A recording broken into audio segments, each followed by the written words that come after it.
Get started here shortly.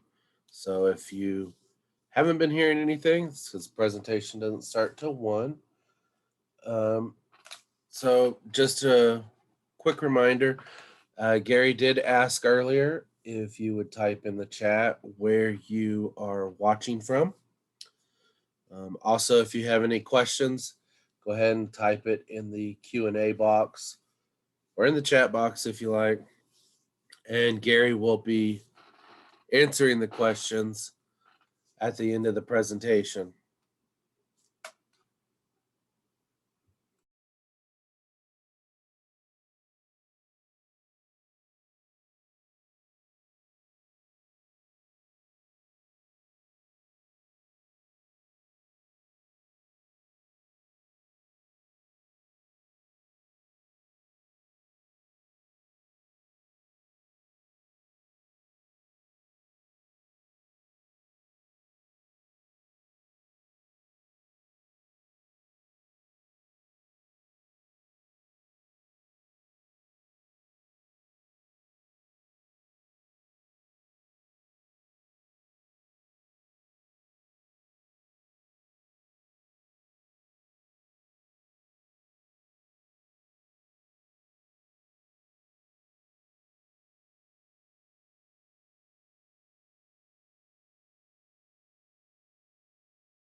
All right, I've got 12:59 here, so I'm going to go ahead and get things rolling.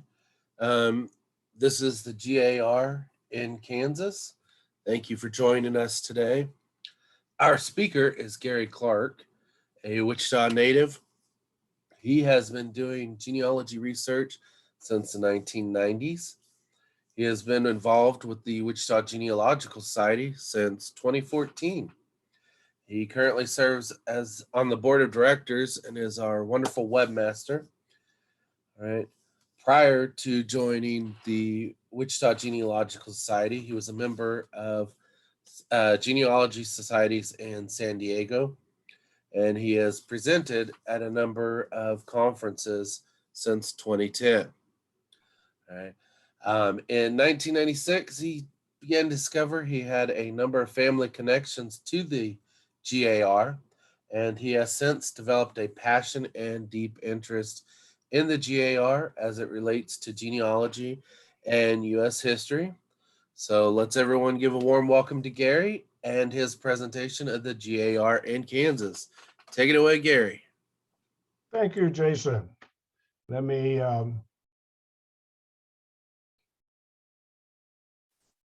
up to the first slide here.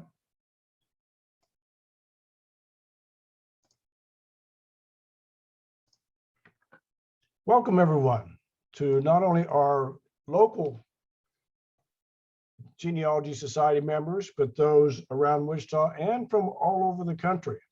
I want to thank a friend of mine, Gina, for posting a wonderful Facebook post earlier in the week and telling people about this. She has a big following, so appreciate that. What I want to do is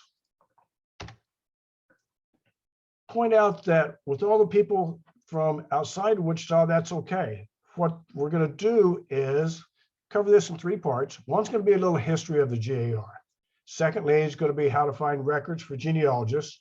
And third, a Kansas tour of different GAR monuments and the like in the state. Most of this is, a lot of this is generic. The history applies to everyone, even the records for genealogists. While I'll be talking about some specifics for Kansas, the concepts are still the same, and the way you look for them is the same. And I'll kind of point this out as we go also.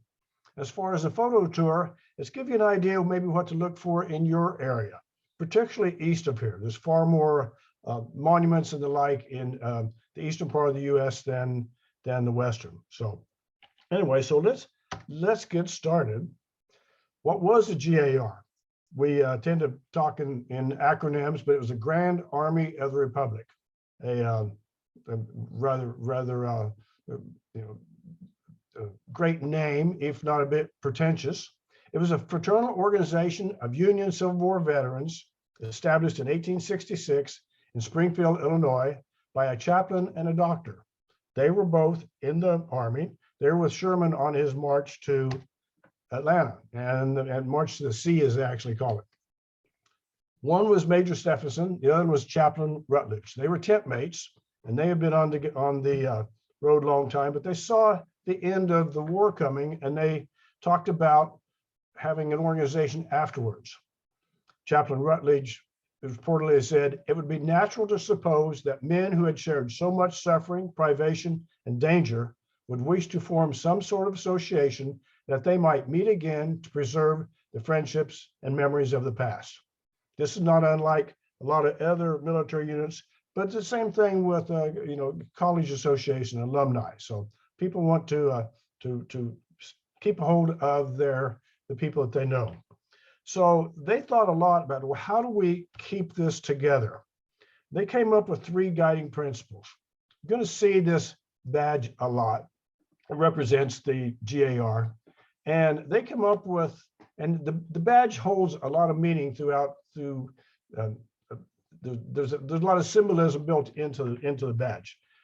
The symbolism is based on their, get this advance. One of the things they chose as a guiding principle was fraternity. This badge shows a sailor and a soldier grasping hands there. And they felt this was part of what was going to keep the organization together, the fraternity, the fraternal order of their fellow man that they fought with. Secondly is charity. There were over 600 deaths in the Civil War, both North and South, and that resulted in a lot of orphans and a lot of widows. Big part of the GAR's mission was to help them and also those the veterans that were wounded. And loyalty. It's a little hard to tell on this emblem at this size, but there's a flags and eagles flanking all of them. And they professed their loyalty to the country, and they did this over and over again. So these were their 3 guiding principles. And you'll see these throughout many pieces of their work, because they knew how to promote. They kept this fraternity, charity, and loyal thing going on posters, and so that people really looked at them as a benevolent organization. They knew how to promote amongst themselves. They had a conference that they called encampment every year, and this was a simple railroad flyer, but it was, as you can see, it did the tramp. It somewhat glorified their past Army experience. Like I said, they did these encampments every year, and they were big conferences. Presidents attended them, and there was a major coverage in all newspapers throughout the country. When postcards came out, there was a flurry of postcards, colored postcards, that kept it in people's minds. So they rose to power and influence. They elected at least 2 presidents directly. Usually it was Grant and Garfield, but many others presidents were veterans, and practically all of them were GAR members. It's a great poster from Courier and Ives that was done just for the GAR of General Grant. They secured substantial veteran pensions. This was important to the veterans as they got older and older, and that started part of their great support. And they became the patriotic symbol for decades. They knew how to pull on the heartstrings of the people, and they spent a lot of time working with schools and promoting the patriotic symbols for the country. And this lasted more than 5 decades. So how did they become so successful? Well, it wasn't just with the posters and everything, it was votes. GAR membership peaked in 1890.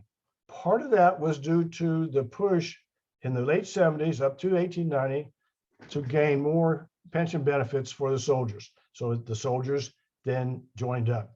But this membership became a powerful political tool also. Kansas had 480 posts at the height. Now we have 105 counties in Kansas, and there's one in every county except one. And that was the one that was nearly barren on the It's Stanton County on the west side, right next to Colorado. Membership at the height was 18,000, and this was twice the membership rate of the national average on a per capita basis. One of the reasons that we had such a high membership rate here in the GAR was not because the veterans were from Kansas. The Homestead Act, just right after the Civil War, that's what brought all the veterans from Iowa and Illinois and Ohio to Kansas. You look in most cemeteries and even on rosters, you see very few that were in Kansas units, although we did have some Kansas units, but only 30 or 40 regiments, whereas someplace like Ohio had hundreds. The GAR was also the de facto founder of Memorial Day. There's a lot of arguments in history books of who started Memorial Day. There was traditions in the South that did it. There was traditions in Germany, but it was the GAR that formalized it. And I'll show you that in a second. They organized countless parades and events. Politicians love parades more than they love kissing babies. Babies don't vote. So they knew how to get out the vote. And they established themselves as the patriots and protectors of the country. On Memorial Day, they actually endorsed it on May 5th, 1868, with the commander of the GAR issuing General Order number 11. So they owned Memorial Day for decades. Here's a clipping from 1899 in the Wichita paper. And it pointed out that by then they were closing all of the businesses and honoring this day. Wasn't just a time to take the boat to the lake. However, they were very protective of Memorial Day. I'm going to read just one passage here to you in case you can't read it. I will zoom in here for you a little bit. A great many persons had preceded the old soldiers to the cemeteries and decorated the graves of loved ones. This feature, however, was very displeasing to the members of the GAR, for whose sole purpose Decoration Day was named and given over, as the early decorations detracted for the solemnity of regular exercise at the dead heroes' graves. The Grand Army of the Republic, now this is the writer's comment, not the GAR's. The Grand Army Republic think that outsiders should either choose another day to decorate or wait until the regular exercises take place. So it shows how they felt about Memorial Day. It was theirs, and they wanted it to be focused on the veterans. We'll take just a side note here to try to impress upon you something. If your ancestor was a Civil War Union veteran, or if you're researching one, you need to understand the GAR. It can add detail and enrich your ancestral history. A lot of detail in here. We're going to see some in just a few minutes. And most people really weren't aware of the information and records that are available. The GAR was developed by ex-military men, for ex-military men, and no one knows bureaucracy better than the military. So they created rules and books and regulations and reports and everything, and they established a order of an organization. Kind of a tiered thing, not unlike military organizations, but not unlike corporations also. They had a national headquarters, they had a department which was at the state level, and then the post. You're going to keep that term in your mind. The post is what was, local. As I mentioned, Kansas had 480 posts. It only took 10 veterans to organize a post. There's a lot of posts in Kansas that did indeed only have 10, and there's some that had hundreds. So where are the records? That's what we want to know. They produced an annual journal. I mentioned that they did an annual conference or annual convention or annual encampment is what they called it. And they published all the records that have been created throughout the year by the posts. These are available on a variety of archival sites. They're about 300 to 400 pages long, can be kind of dry. They're great reading if you're really a history buff. It's all of the minutes of everything that they covered, but they covered also positions on Reconstruction, on racial issues and suffrage. So it's packed full of information. Every GAR history writer consults these. The records I've quoted in here of numbers of people, they produced, there was a page in here that listed every state or territory and the number of posts and the number of members. And they did this on a quarterly basis. And you're going to see where all this information come from in a few minutes. The posts had to report quarterly to the department, which then in turn reported to the national. This was the height of their registrations, 409,000. Now I have a theory that over the course of the GAR, they had a lot more members than that, because a lot of them would join and then they would drop off, or they'd join and even die. So, and some of them would be suspended because of lack of payment. So there was probably well more than 400,000. Departments. There's no records created by a department. And I got a big asterisk on this maybe, which I'll explain in a few minutes. They didn't create anything. They were the middleman. The post is where you're going to find the records. Each post had to send to the department a quarterly report of the status of their posts, and list including all the detail of their members. So that's where we want to look and find records. Now the asterisk on the maybe is most of the posts, of course, they don't exist now, but they had to file these quarterly with the department. So we're going to see where maybe you can find their records at the department level, which hopefully will be at some historical societies and everything. So where do you find these? These journals are almost every one of them, and I'm going to give you some links to every one of them on HathiTrust Digital Archives. Some of them are on Internet Archives. Some of them are in libraries. I found different books in the Wichita Library here. You can also find these journals. Sometimes this won't come out real well because of the way Zoom works. I've got the 1890. Yeah, it's not going to come out. I have the copy of the 1890 annual encampment, and it is, I feel lucky, it's the 1891, which was the height of it. So I feel very fortunate to having found that on eBay. The Department of Posts you can find at local collections, state historical societies, local historical societies, and some libraries. Now, the reason I've got that state historical archives dotted is, again, because all these records were sent to the state, were sent to the department. So we're going to see how that works in a few minutes. For you Kansas people, of course, this was developed for the Kansas people, but I want you to take what I'm going to describe here and think about how it could be implemented in your state. The Kansas State Historical Society has a great set of GAR records.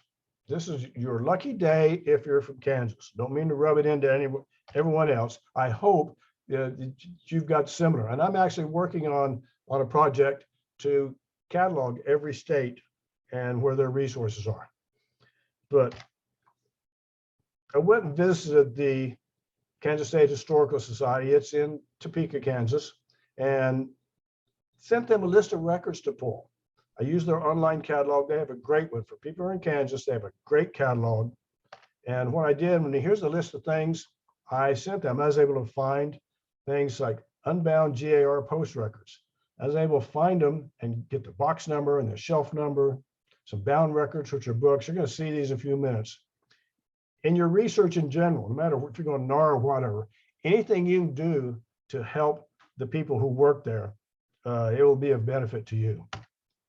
So when I sent this to them a few days ahead of time, and when I got there, these boxes were waiting for me. So, and there's a full of treasures. They found everything that I had asked for because evidently their cataloging system works pretty well.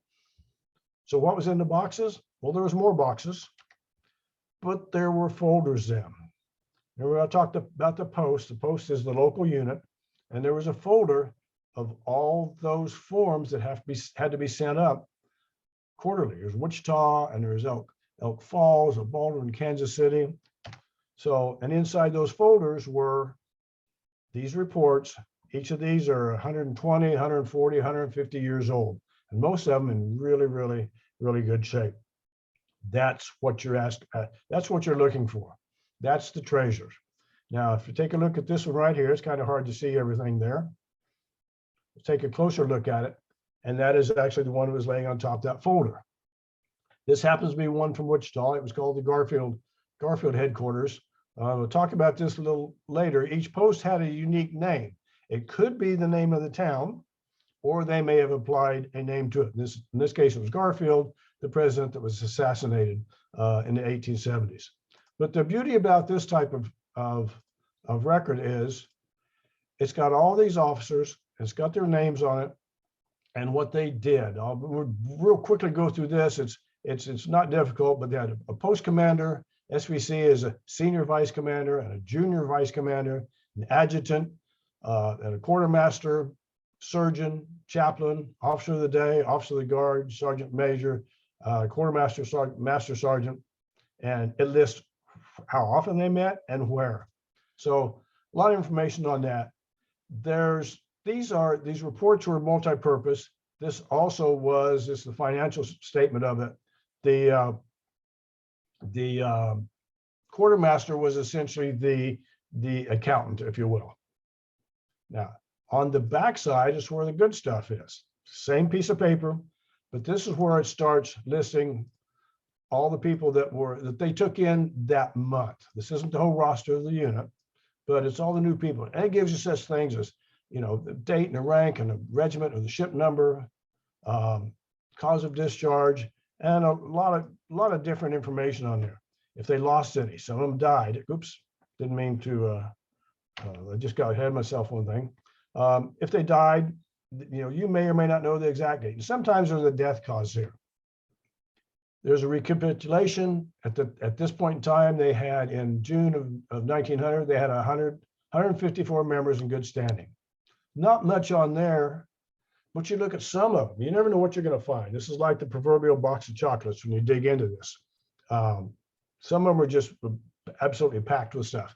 You will have to polish up on your deciphering old handwriting sometimes, but you know that if you're a genealogist. So, you know, sometimes you will find stuff kind of inadvertently. I don't know if it is here. Cause of discharge. Doesn't say here. Sometimes they'll say if they were wounded or whatever, but there's other reports that'll show that. So you can find all kinds of stuff on here. Sometimes it will give cause of death, and which you may or may not have known ahead of time. None of those gave a cause of death. But again, it's different for everyone. Let me show you some detail. This is for Frank Brown in this post in Burton, Kansas. And full disclosure, this was a great uncle of mine. And in 1884, he was listed as the surgeon. Some of these titles may not be what you think they are.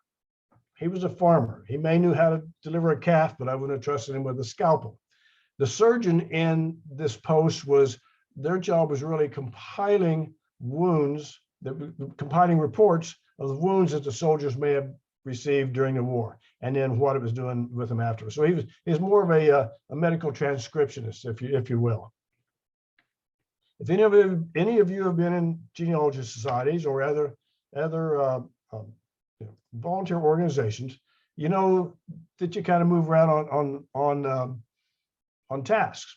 Here he was as a quartermaster a few years later, and then later he was a chaplain. Again, I can't attest to his chaplain capabilities or his surgeon capabilities, or the quartermaster was accountant, can't attest to any of that. And then finally, he appeared on the place you don't want to appear, losses during the year. They listed his death on January 9th, 1926. A lot of stuff you may already have from an ancestor, but maybe not. If you look at 1926, they were down to 8 members. He was one of the early members and was involved with this post for nearly 40 years. He's a farmer, lived outside of town about 8 or 10 miles. I want to tie all this together, which may help you. I didn't know much about him. He was long gone before I was around. I knew barely his son. We spent Easter Day on his farm looking for Easter eggs. But I was up in the cemetery looking at, there's a lot of other relatives in that cemetery, and I ran across his gravestone, and it had the GAR marker, which I'm going to show you a lot more and explain them to you in a minute. But that was the first indication, since he wasn't a real close. He was, like I said, a great uncle, 3 times great uncle. But right there, it showed he was in a GAR, and it even listed his unit, Company H, 35th Regiment of Wisconsin. So you may find a lot of ways to get into this. So it's just kind of all ties together. And there are many other records to be found in the Historical Society. They had beautiful charter records. And they've got many of these up in Topeka, some in worse shape than others, but it lists all the founding members. So that's pretty neat. The GAR really tried to make their members feel proud that they were part of the organization. There's also descriptive books, which have more detail in them than those quarterly reports.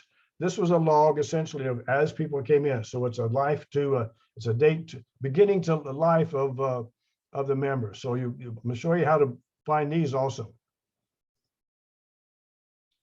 Okay, it's your lucky day that Topeka has them if you're in Kansas City. But suppose you can't get to the Kansas State Historical Society, which I encourage you to, if you have to go out of your way to do it sometime. I've been there quite a few times, and the people there are more than willing to help. Well, if you can't get there, just grab a seat at your computer or your library's computer or wherever. We'll let you read that, let this soak in. All the GAR records they have at Kansas State Historical Society were scanned by Ancestry. And that means what? That means they're on Ancestry. This is the place to start. If you're looking for, not only if you're in Kansas, but if you're elsewhere, I've seen a couple of posts that people said, well, they live in Texas or someplace, and they have people that were here in Kansas. This is the place to start, because all those records, the physical records, were scanned and are now available on Ancestry. Yes, Ancestry is a subscription based thing. Most libraries and many genealogy societies have access to it. So try to get on here. Now, let's look at it live. Now, this is every presenter's nightmare to go to a live portion of the thing. I'm now on ancestry.com. And I'm just going to walk through just a couple examples. I'm going to just type in Baggett, such as a unique name, and it's one of my great grandfathers. Okay, so there he is, Alan Baggett. So I'm going to look at this, and I already know what I'm going to look at on this. I'm open this in a new tab, and there he is, right in the middle, Alan Baggett, Private Company D, the 56th Illinois Infantry Regiment. Interesting. The beauty about this was, I'm going to skip forward, and if you used Ancestry, you know you can go forward and backwards when you're looking at record sets. I'm going to go backward one page. This is the front of that form. This was an application for a charter. So that means he was one of the founding members. So that was pretty cool from a historical standpoint that I can put in his biography. Small town called Santa Fe out in Finney County, which is now Haskell County. It's near Garden City and Dodge City. Doesn't exist anymore. It's a feedlot. So that happens to a lot of towns in Kansas. So anyway, so these were all the founding members of that post. So I was real fortunate to do it. So you can, what this does, it gives you an exact time and place where they were at a place. He'd gone out there and homesteaded some land. So they had applied for it on January 15th of 1887. A lot of times you don't have some exact dates of where people are, even with, that's in between census forms. So, so I'm going to go back, close that one. I'm going to show you another example.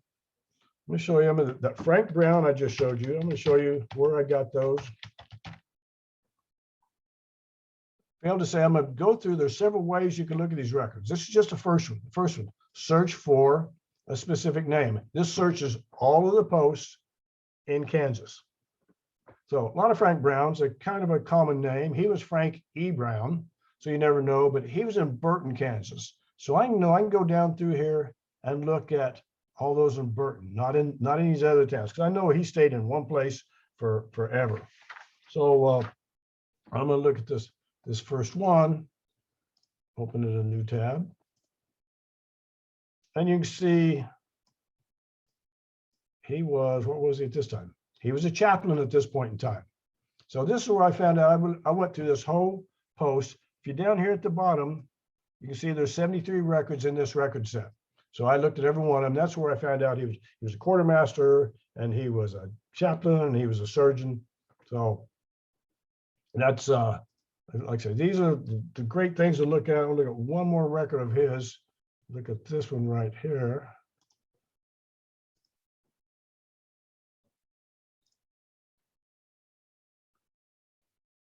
There he still was a chaplain. Not sure why I want to do this. So anyway, and then you can see if we'll see if there's anything on the back of this. Very little. There's not on every report, every quarter. This is really a change thing. This wasn't who all was there, although there was only 13 of them there at the same time. But this was recorded what the change was. And you can go through and see every quarter's worth on these. One thing to look at on here, and you know this from your searches, I particularly looked at all these that said had Burton on it from the town. There was one down here that had, he was F.E. Burton. There's one that's called F.C. Burton. I looked at that record, and yeah, it could have been a C, could have been an E. So you need to be diligent and look at a variety of these things. Now, so you can look for a specific one, and you know the transcriptions aren't always great. You can also, and this is fun if you're really, really into it, and if you're really, really bored. I said there were, what, 480 posts in Kansas. Here, all those records by the town. Every town here that had a post and submitted records is listed here. Now, I'm going to pick one from a friend of mine. I've been looking that she lived in this little town called Little River. Okay, they had a post from 1883 to 1918. This town never had more than 700 people in it. She actually went to school there. So what I'm going to do is point out something. And one thing I'll point out about not only up in Kansas and in Topeka, but they scanned everything that was in a folder that had been sent to them. Here's an envelope that was sent to them with records inside, and you'll find notes, and you'll find letters, and you'll find all kinds of things, and even the receipts and the copy of their charter with all the members on it. So there's a lot of stuff here other than just rosters and muster records and everything. There's some of the stuff you don't care about. But it's interesting to see what the receipts were and what it cost to mail things, everything. So you need to be a history buff to go through all this. Now I want to show you one thing on this that you may not have known. You said, well, my ancestor was a farmer. He didn't live in a town. If you look at here, of course, like I said, this was a small town. Everyone here was a farmer, except there's a shoemaker. Farmer. Had two shoemakers in town. I can't figure that out of the town of 700 now. They may have been related or something. But point being in, all these people, they're farmers, but they drove into town. Now, a real small town like that, you could have a farmer that lived just right outside of town. A few farmers lived in town if their land was close by. But so they would drive, they would ride or drive a buggy 1, 2, 5, 10 miles to go into town. So keep that in mind. You look at the records in larger cities. I'll show you one. Let's do it this way. We'll look at the Topeka. Had 5 Topekas with the capital of Kansas, and at one time was the biggest town. If I can get it. So Topeka had 5, and they had the very first one, the Lincoln Post. But if you look at this, I'm gonna fast forward a few records, because you can go to a specific record, because there's a lot of just letters and everything they scanned. I may fast forward some more. I wanted to point out one other thing. If you go to a big city, again, this is a big city. Here is, so you had a farmer, but you had a florist and a publisher and a lawyer. Again, it was state capital. So the law reporter, clerk, carpenter. So saddler, you don't see as many farmers, of course, in these. So take that into consideration when you're looking for your people. So you can search for an individual name. You can browse by the town they were in. Now, those records were all the individual sheets of paper that were submitted quarterly. There's something here called the Kansas U.S. Grand Army bound records. They kept ledger books of all these things, and you can look at all those that they have. There's not as many at Topeka, because the bound records were supposed to be sent there when the post folded. That didn't happen all the time, and I'm going to show you an example of that. But these others, these were all sent quarterly. So you're going to find virtually all of these in Topeka. And if you can find this repository in your state, that's your treasure trove. That's X marks the spot.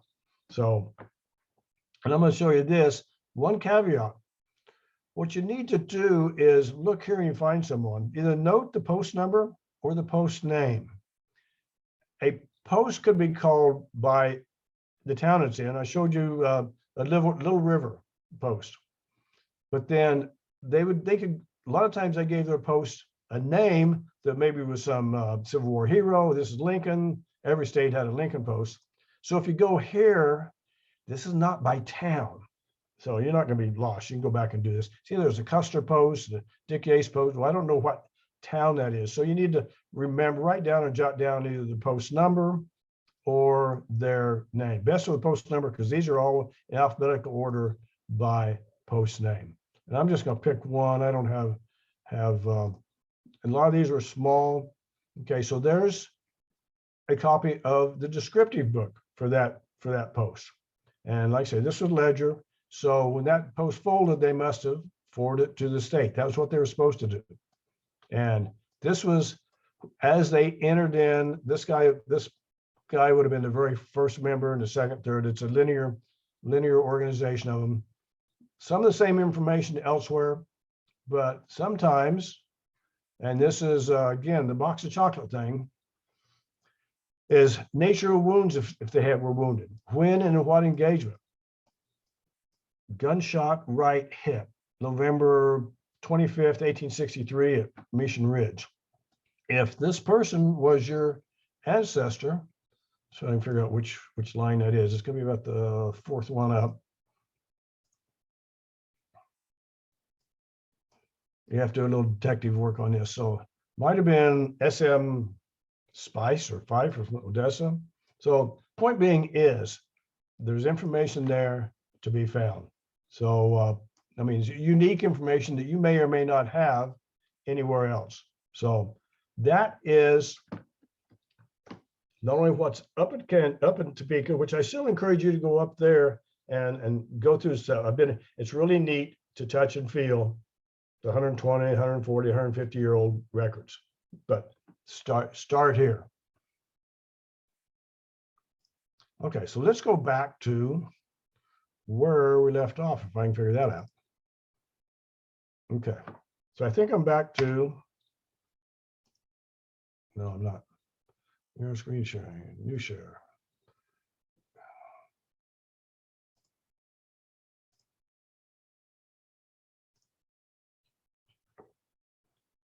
Okay, I actually know what I'm doing here. Not sure why I'm clear back there.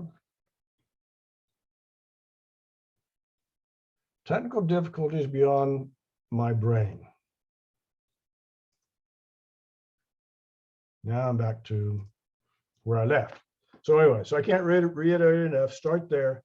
This URL, don't worry about writing it down right now. You can do it if you want.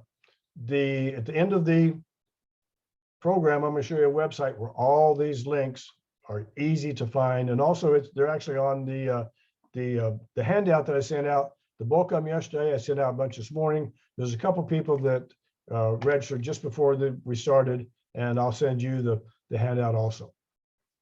So in Kansas, how did we get so lucky that all these exist? I can say with some small degree of certainty that no other state has. I haven't been able to find, and I haven't deep dove into all of them. No other state has that level of detail available in that manner.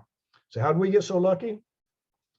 Grand Army Republic pushed for and helped build a memorial hall in 1914.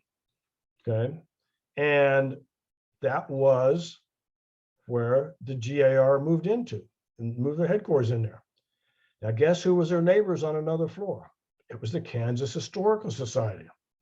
So when the last post, when the last post disbanded in 1943, all the records were just moved upstairs, down the hall, or somewhere, and went to the Historical Society. The Historical Society moved to its new modern locations in 1985, and the rest we say is history. So we got lucky there in Topeka. Now a little bit of local history, but I hope everyone finds this entertaining. Wichita we had our own GAR hall at one time, not quite as majestic as the one in Topeka, but they decided to build a hall in 1885, and they got the money for it, and they would do that. And the one post was going to sponsor it was what we call the Garfield Memorial Hall. It was accepted in 1866 was when it was finished.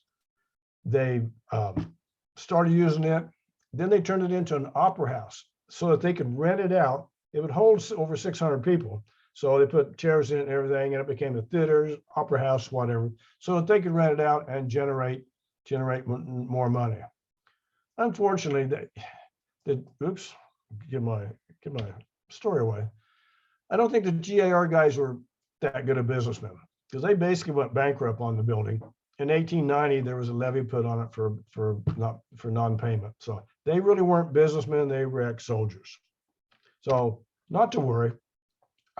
There is a drawing of the Memorial Hall. I have yet to find a good picture, and I'm pretty good at scrounging those things up. But that was a drawing that was in a paper in 1890. So it was announced in 85, accepted in 86, turned into an opera house, it was closed. The GAR, so once it was sold to some private some promoters and like, because they had operas in there, but they had the theaters, and they had turned it into roller rink at one time, and a little bit of everything. And they were charging money for all this. So GAR wasn't going to pay money, couldn't pay money. They didn't have any money to rent it. So they went back to the courthouse. Is where they ended up holding their meetings. So what happened to our Memorial Hall? Or where was it, you ask? Did anyone ask? Okay, here's downtown Wichita. You're familiar with it. There's the Garvey building. This is Main Street over here. This is First Street. Here's Water. So it was at First and Water. It didn't have an address. Every time you see it in a directory or something, this is First and Water. So there's where it was. In the blocks back then, there was always an alley. So there was an alley here, and there are more businesses over here. But this is where it resided. So architecture is a little out of place with it is now, but what happened to it? We still have old buildings that were kept around. Well, unfortunately, it was gutted by fire in 1920 on Christmas Day. And there's 3 people who were living in it illegally, actually the guy that was leasing at the time, and they perished. So they weren't supposed to be living in it. And the newspaper says that the high on Christmas Day that day was 20 and the low was 10. So they obviously had some kind of fire or heating thing that maybe didn't turn out well. There it was, gutted. It had a large tower up here and that burnt, but it was all gutted, and it was torn down shortly thereafter. So anyway, that's your Wichita historical moment. Let's get back to records. I talked about the GAR records. There are some records associated with what they call the allied organizations that you may want to keep your eyes on. eyes open for. The Women's Relief Corps, the ladies of the GAR, the sons of Union veterans of the Civil War, and sons of Union veterans of the Civil War Auxiliary. What it was is anyone could join the Women's Relief Corps. This was an outcrop of a lot of the sanitation commissions and a lot of the organizations during the Civil War. And they just had big hearts, and they wanted to help. They wanted to help the people that the GAR was helping, and they wanted to help the soldiers themselves. Ladies at GAR had the same mission, except they insisted, and they were a spinoff, they insisted that the members be a direct descendant of a Civil War veteran. Didn't have to have that with the Women's Relief Corps. Sons of Union veterans, again, it was direct lineage was required, and it had to be a son. And then the auxiliary led various women, daughters and daughters-in-laws and all kinds of things. You will likely find, not likely, you may, if you want to keep your eyes open for Women's Relief Corps records, when you find GAR records. They worked the closest, they were the official auxiliary, and they met with and were very closely aligned with the GAR. A lot of times their records are found alongside the GAR. Others are hard to find, if not non-existent. Now, sometimes it's better to be lucky than good.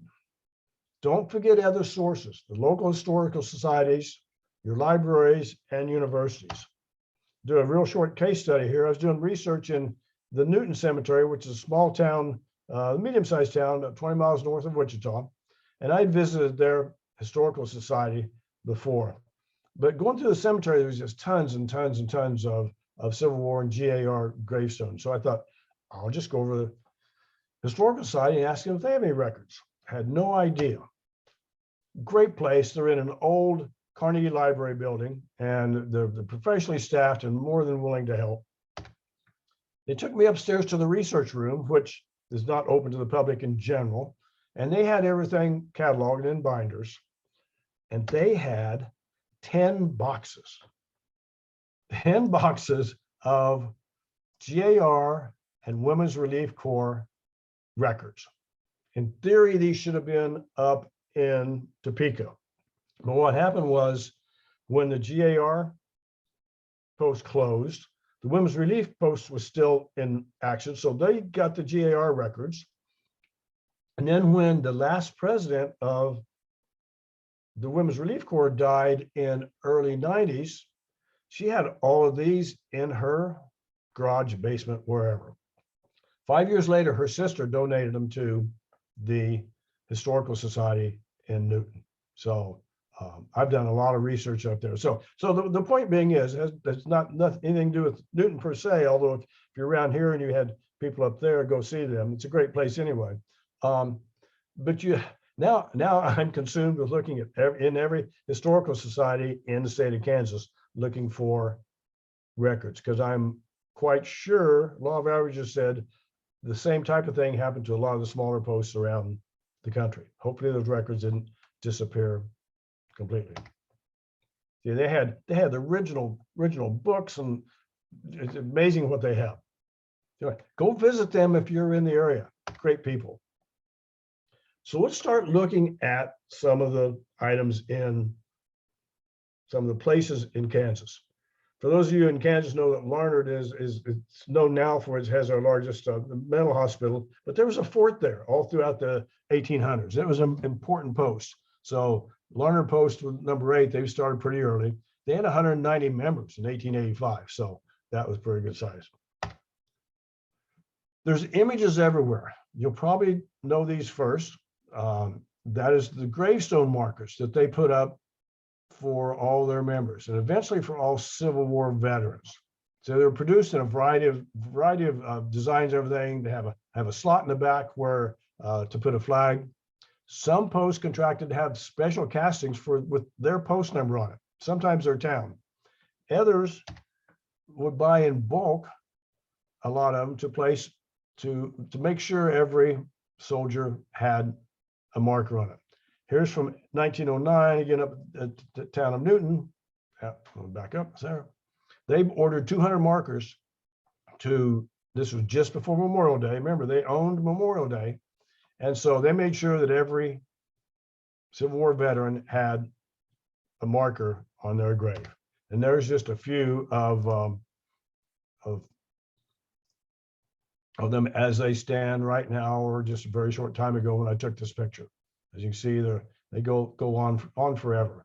So that's kind of your first clue. A lot of times, if you see some that look a little different from each other, don't worry about that. Over time, these first came out in the late 1870s, and they went through different variations because they were produced by independent vendors, and you'll find some variations of not only the look but what they were made of. This one is actually a replacement marker, as is the one I'm holding. A few years ago, there was a rash of thievery, not only here but around the country, because a lot of these were made of brass early on, or bronze, and they were stolen and melted down. There's a special place for those people. But anyway, so you'll see a wide variety of them. Don't forget the women. They also, you can go to cemeteries now and you can see markers for, of course, the Masons and the Oddfellows, and I've seen them for railroad unions and Boy Scouts and firemen and everything. But so a lot of and Rebecca's for the women's sororities and Eastern Star. So these were the two predominant ones for the women, the Women's Relief Corps, and then the ladies of the GAR. And you can see in these cases of both, they have their local posts on it. So keep your eyes open for that, because that's a hint that at least they were involved in the respective organizations, and they may have had, particularly Florida, they may have had, their ancestors or husbands, whatever, may have been part of the GAR also. So let's look at what they did to memorialize the GAR even larger, and the Civil War veterans. This is in Junction City. It's up near Fort Riley, which is a major military base today. And this is a massive entranceway to their city park. Looks like something you'd find even in a big New York park or something. This is in Wichita, and this is our GAR memorial. That is quite impressive in itself. It stands in front of the old courthouse, which is still used for some functions. And I'll tell you, do the short Wichita story, but think about this when you're looking in your area also. It initially had a area inside here, a mini museum that held archives of Civil War Civil War pieces. It didn't last long. I can't find out exactly when it disappeared and where the stuff disappeared to. The big, massive bronze doors with those emblems cast into it. These happen to be the sons of the Union Civil War veterans and the auxiliary version. There's the main emblem. That's on the back side of this. So this is like 3 feet tall. So they continue, and this was put up in 1912. So they continued with this, presence in the world. So here's the story before the story.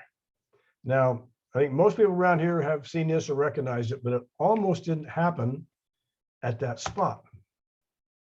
So where the soldiers favored a West Douglas monument. They wanted to put it in the middle of Douglas Avenue. Now, Douglas Avenue, for those who don't know, is our main street downtown. If you go back east, you go to New York, and you go to Cincinnati, and you go to Philadelphia, you find these great traffic circles or squares. You go to Europe, you've got the the Arc de Triomphe in the Champs-Élysées, right in the middle of a big old street, and you have Trafalgar Square in London. Well, everyone wants to put these where everyone will see it every day. This is where ours almost ended up. This is Douglas. This is Wichita's main drag. Okay, and it's on, we sit on a river. And let me zoom in here. And for those of you, the Broadview Hotel would have sat right here. So you couldn't have missed this if this was downtown. So you had to do a jog, and there was going to be a park right here. Everyone wanted it here, except the guy that owned this land. He was the largest horse and mule dealer in the state of Kansas. And he had stables and what the city engineer called manure piles all along here. City engineers said, well, we can't build it down here on these manure piles. It will just topple over. Well, he must not have been much of an engineer. The manure could have been moved. Anyway, the guy that owned all this, he wanted $20,000 for the land. Well, that was over our budget. We'd actually already raised $20,000 to build the physical monument. So it didn't happen. The land near the courthouse was free. So we missed out on having a world-class place for our GAR monument.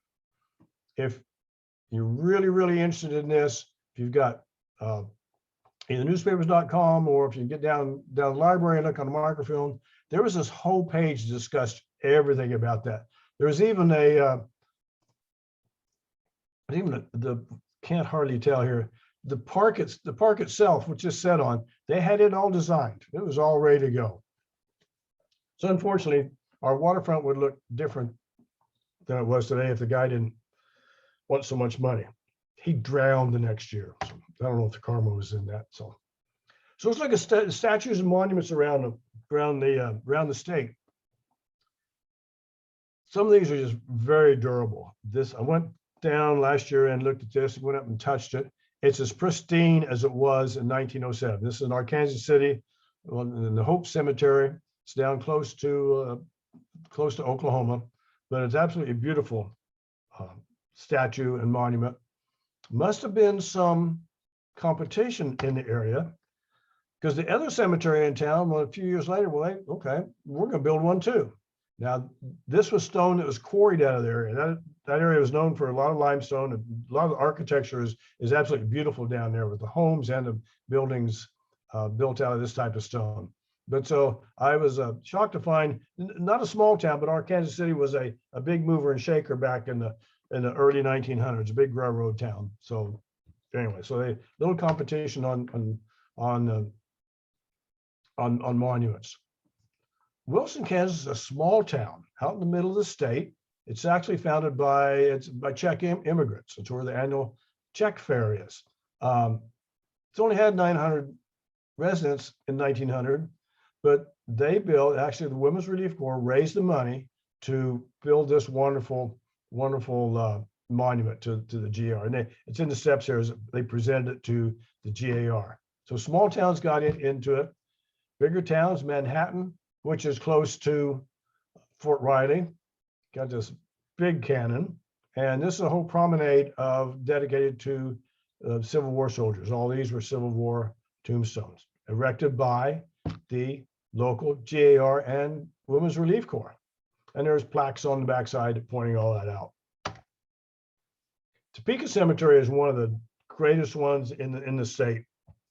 Actually a Civil War hero and a local philanthropist put this up, but these are all Civil War gravestones back here, and this is just a close-up look to them. So they spend the Topeka people in the Topeka Cemetery do a lot to keep this up. They have a lot of activity, a lot of neat activities going on there. Cannons. Everybody liked cannons. Okay, if you could get a cannon to put in your cemetery or your town square, that made you feel. It was a physical reminder, a manifestation of the war that made people feel good. This is Kingman Cemetery, small town, a medium-sized town, 40 miles west of Wichita. They had two of these big cannons. This was right in the middle of Wichita, and the Highland Cemetery, which was our first public cemetery, and it's on a main street. For all of you who didn't know, this is a hillside right behind it, and it was put up by we had two posts here. One was called Garfield, and the other was called Eggleston, and this was sponsored by the Eggleston. This cannon down here is a story that you may find in your community. This was put in about 1899, in a GAR square in an area called North Riverside Park, which today, if you live here, you know, this is Park Villa. But in 1942, it was donated for scrap metal during World War II. That and two other cannons that actually guarded the entranceway to Riverside Park as you came across the Murdoch Bridge. They were the smaller cannons on carriages, and so they were all donated to the scrap thing, and they run ceremoniously dragged away by tractor but they actually had a great cemetery ceremony before that was really pushing the scrap metal thing. They had officers from Fort Riley were down here. They had the East High Band, which was a high school band. They had little girls with flowers blessing it and everything. And the local radio stations were broadcasting for there. So it was a really big deal. Me and a friend of mine were going nuts trying to figure out exactly where this was. So we did all kinds of sleuthing and going over there and see if we'd find any remnants of it. And finally found, with the help of the Wichita Library, a photograph of it. That there's the cannon, and this is something called Park Villa. It was a structure was built shortly after, about 1916, I think, shortly after the cannon was put in, where picnics were held and the like. So now we know exactly where it was. We've got to go back over there now and really see if we can find any remnants. But I've been kind of tromping through there anyway. So I want to thank Michelle, which is our special collections manager at the Wichita Library, to jumping through numerous hoops to get this picture for me. They were lost and found and lost and found. So anyway, so everyone likes cannons. You didn't have to be a big city to join in on all this. Burton, where my Frank Brown was buried, they just have a small item there. Peabody, another small town, but the Women's Relief Corps paid for this. McPherson, they named a whole town after General McPherson, who died in the Battle of Atlanta. So there's all kinds of things. Now, some did what they could, just like the soldiers. Here's a GAR cemetery out in Cheyenne County. It's on the Colorado border. Only 18 burials there, 3 of them Civil War veterans. But you can see they named it the GAR Cemetery. So everyone was on board with supporting the GAR, whether they're in a big city with hundreds and hundreds of members or a small town like that. The GAR passed just like the soldiers did. They built in, few organizations do this, they built in the end of their life, the end of the GAR's life. It was founded in 1866. It just was disbanded in 1856 when the last member died. He died at 109 years old. Kansas Department founded in 1870s. The last meeting was in 43. Last journal was printed in 45.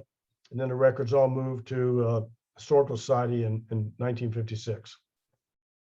Now, I've been trying to figure out a metaphor of the impact GAR had on Kansas and the US to try to make something maybe stick in your mind. There's a lot to unpack here.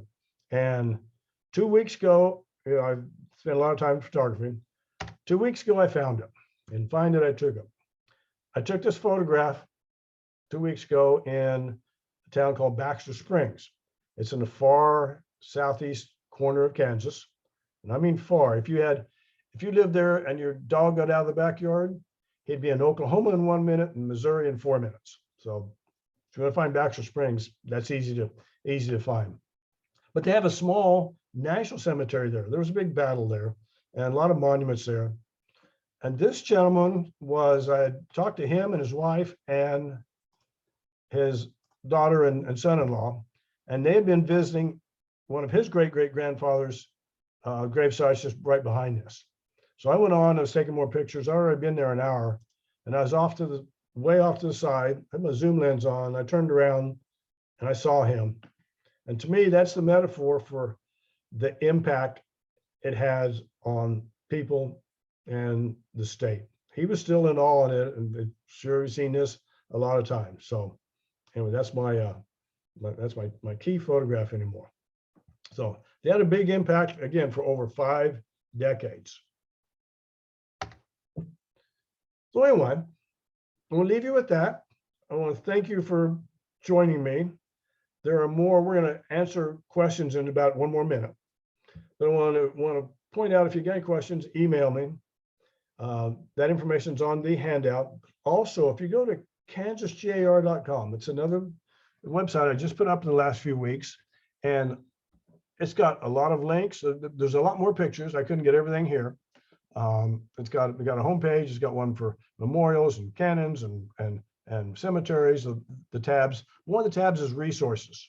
So everything that I've talked about to go find things and find every link is it's a hot link on there. So you can just click it. You don't have to remember a whole lot except remember kansasgar.com. With that, I'll bring back Jason and we'll answer questions. See, we got some questions all lined up. Thank you, Gary. Excellent performance there. A lot of information. Getting some excellent comments in the chat there. Brian says, very informative, interesting. Patty thanks you for the intro to the GAR and its records. So our first question up is from Jane. She says there's about 6,000 Jewish soldiers who fought for the Union during the Civil War. Were there any restrictions to membership in the GAR based on religion? No, and they went out of their way to make no restrictions on religion and publicly on race or anything. The only conditions were, and I'm going to kind of paraphrase what I know here. One, you had to be a veteran of a legitimate army unit. There were a lot of militias organized just locally, and those didn't count. You had to be part of what was rolled into the U.S. Army. Also, you could not have ever raised and bore arms against the Union.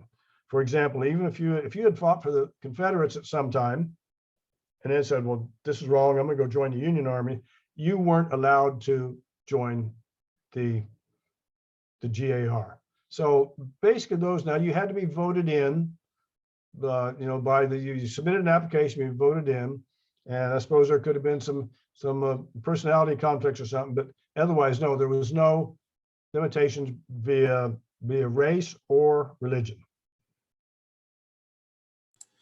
All right, so Denise would like to know, is the organization of the Daughters of Union Veterans of the Civil War affiliated with the GAR? I apologize, and it was kind of an inadvertent error that I didn't have their emblem up there also. They were an allied organization, yes, in the same manner that, again, you had this hierarchy. There's only a 2-level hierarchy, in that the Women's Relief Corps was the quote official, and there was a lot of politics going on in the background on a lot of this. But the Women's Relief Corps was the official auxiliary, and the others were called allied organizations. But they were all invited to everything, and they were equal in that respect. So if you look at the ladies of the GAR, the Sons of Union Veterans, Sons of Union Veteran Auxiliaries, and the Daughters of Union Veterans, those were all co-equals. On the Kansas GAR side, I've got a whole page on the membership badges and everything. So they're included in there and they're right up on there. So I apologize for leaving that off of this. If this is Denise, my old friend from Southern California. So.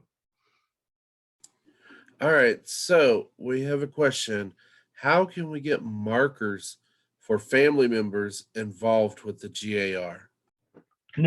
I'm assuming you need new markers. Well, I mentioned a while ago that there was a flurry of them being stolen years ago, or maybe some didn't get on it. Now this isn't going to show up real well, but I think I put it on the website. And if I didn't, I'm going to add it as soon as I get off here. The vendor that you can buy these from. See, I've got mine right here. This is one I've got to replace on one of my great grandfathers because his was stolen. So you can buy these. They're not horribly expensive. You can buy the different styles. You can buy them in different. This one's in aluminum. I wish I had a pop for the brass, and I'm probably going to do that. So yes, you can buy replacements, and then you just have to get in contact with the cemetery supervisor or someone of installing it. All right, so Carol says, if soldiers in Michigan, this would apply.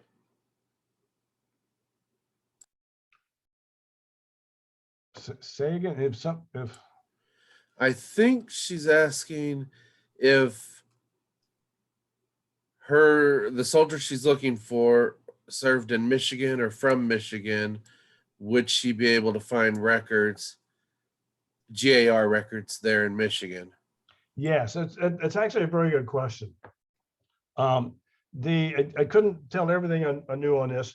A lot of Civil War veteran research and records, you go to NARA, the National Archives, pension records and their military records. GAR records were not kept nationally. So you won't be able, you'll find some stuff in the Library of Congress, but it's a mishmash. There's nothing organized. The GAR records should be at, if they exist, they're going to be at the state level, not unlike I talked about the Kansas State Historical Society. I would start with the Michigan State Historical Society if they have one at that level, the universities, and try to find maybe where those records ended up. Now, full disclosure, I'm writing a book on all this. It'll be out into the summer, hopefully, and I'm doing a full research on all 50 states. So there'll be tables in there, but that's not going to be out for another 4 months of where you can find the most records. So it won't be as in depth as what I've done with Kansas, but it'll be the highlights of where to find records. So yes, short answer is your records are in Michigan someplace. And to follow that up, Barbara has put a link in both the question and answer box and in the chat box to a website that lists some of the GAR record repositories by state. Yes, that is also on the web page. So what she's referring to is, and it's not so much the place of where the records are. This is the Sons of Veterans, Sons of Union Veterans of Civil War. It's hard to get these names out. They've got a program for doing research, and one they call GAR records. They even got a map there of all of the US, all 50 states. You can click on it, and it's a fantastic resource. And I've used it a lot. They basically have a spreadsheet for every state, and that spreadsheet has a list of every post that was in that state. Now there's various levels of details available for each of those posts, but it tells you when they started, where they were. I mean, it's it's not super in depth, but it's a very valuable tool. So I would definitely recommend you go to that link there. She has if people can see that, that's in the question and answer. I don't know if people can see that. I'm going to, with all due respect, Barbara, I'm going to paste this into the chat also, which everyone can see. And then I would maybe recommend that you copy that if you want and check that out. But that's going to be, it's on the website also. So, okay. Next question. Oops. Will the handout be posted online after the presentation? Yes, if you go to the kansasgar.com, up at the very top is a link to that handout. I'd send out to the bulk of the people yesterday. I sent out about 20 copies this morning, and some people registered at the last minute, so they may not have it. But go to kansasgar.com, and at the top is the link to download the handout. And are there Union Navy specific records, or are they all mixed? One of it was talking about restrictions or lack of restrictions on for the GAR. If you actually look on some of those forms at the top for the regiment, either want the regiment or ship number. So the Navy veterans joined the same GAR. And that's not to say a post along the coast maybe had more or was even dedicated to the Navy, but they weren't separate. They were definitely together as GAR posts. Like I say, there'd be more, maybe a larger concentration of them along the coast. All right, and if you guys have more questions, go ahead and type them in real quick here. While you're doing that, just to let you know, coming up next month, we'll be having a presentation about the first mayor who actually happened to have been mayor of Argonia, Kansas. And then we have coming up in June, creating a research guide, and July, the Western History collections. So, any other questions, just go ahead and get them in the chat there, and we will get them answered for you.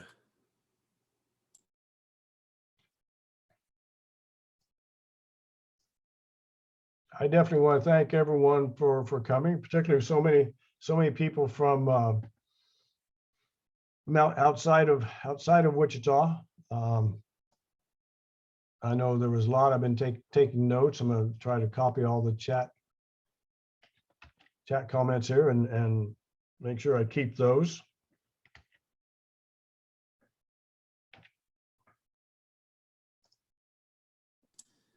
All right, Gary. Brian says he has not seen the link to the slides on kansasgar.com. Okay, that's something simple. The slides are not on there. Okay, the handout is on there. I'm not going. I can't post the slides for a number of reasons. One, this is some proprietary information. Plus, I don't know if you noticed as I went through this. This is I use a build process, and some of these slides have 5 or 6 or 10 images on it. You can't make a PDF of it. And I can't hand out the PowerPoint of it. And so anyway, and plus I'm giving this to another organization soon for their annual conference. So I apologize. We are recording this, and it will be available to our members to review. That's one of the benefits of joining of belonging to our society. So, anyway, so sorry about that. They're not on there. All right. Debbie says, when you get your book published, how can someone from out of state get it? Well, all my books are on Amazon.com. That's my primary. That's the only public place I sell them. I sell them at conferences and the like. So if you'll just follow, and I'll certainly put it announce it on the Kansas GAR side. It'll be on my website of phototree.com. And Debbie, if you want, I'll make a point that I'll email you. How's that?